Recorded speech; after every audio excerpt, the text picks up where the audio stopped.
And now you see I've got the alternator out. This is the way it was in the car, with the bracket holding it on.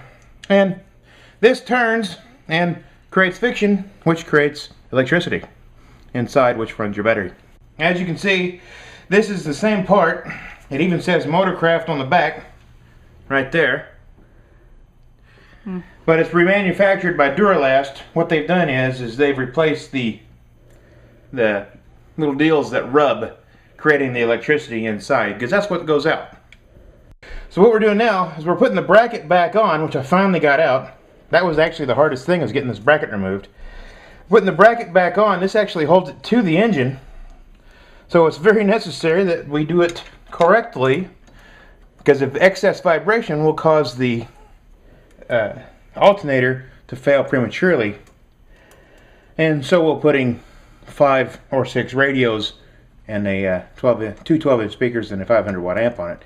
But I never did that. That wasn't me. And so now, what we're going to do, we've attached the ground back to the alternator, and we're going to take the power and snap it back in place. Maybe. Now I can slide the alternator back into the engine slot, or the alternator slot in the engine, and hopefully it fits. It's interesting. Why doesn't it go on?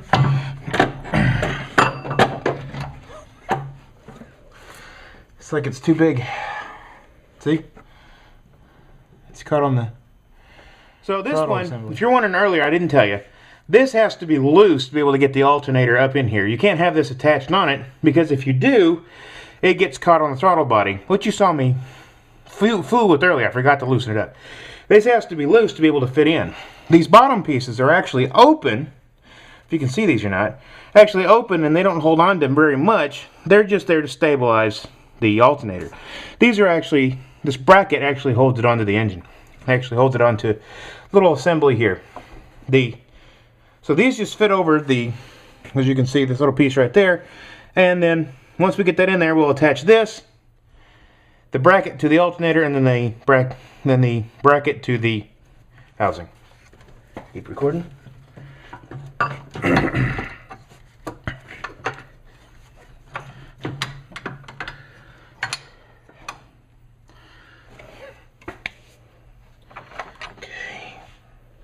So as you can see, Kelly's got smaller fingers than I do, so she's going to put the final bolt in to the bracket that goes into the alternator.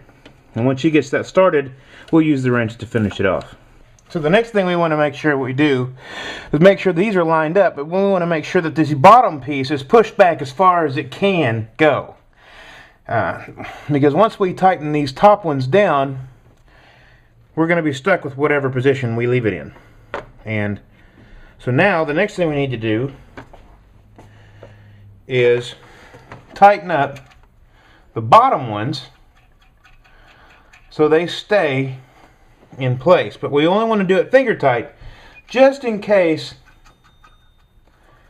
they're not exactly lined up. Once they're lined, once we get the top ones on and they're all done, that's when we'll cinch down the bottom ones as tight as we can. Well, as tight as we should. It should be just a little bit more than finger tight. Just barely wrench tight.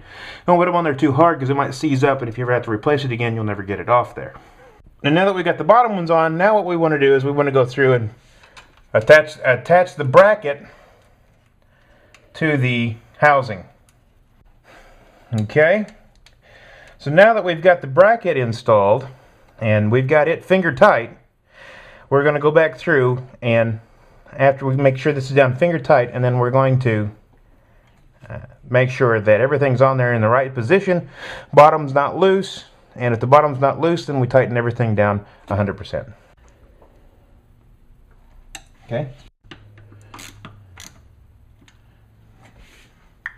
So now that we've got the alternator nice and tight, and all our bolts are tight, connections are set, we need to put the belt back on, which means we do this again. Of course, now we attach the long one to the short one, bring it down, which releases the tension, and allows us to put the belt back on.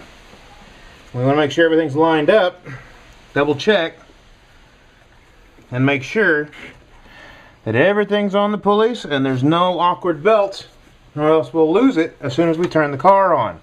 In other words, the gears will eat the belt alive. And so now we want to take our intake manifold and our hose and reattach them so the way the engine can breathe, and attach it to the filter housing here, so that way we don't suck up a bunch of garbage into our engine and cause the engine not to work correctly.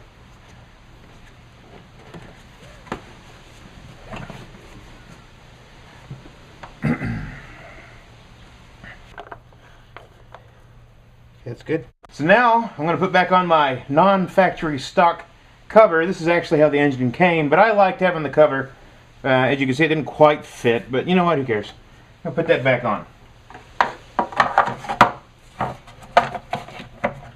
And almost the very last thing we want to do is rehook the battery, which means we need to put the negative on first and then the positive. Okay. So now, the moment of truth, we're going to see if the car will start again. Go ahead and make sure it's in neutral. Make sure the brake's on. And go ahead and turn the key and then start it.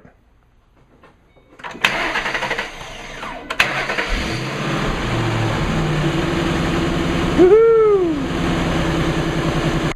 And now that you've seen that, it only took me about an hour. The car runs fine. And then I took my, they always have a core charge for the alternator. So I took the alternator back to AutoZone and got my deposit back for the little breaker bar, and it did a good job.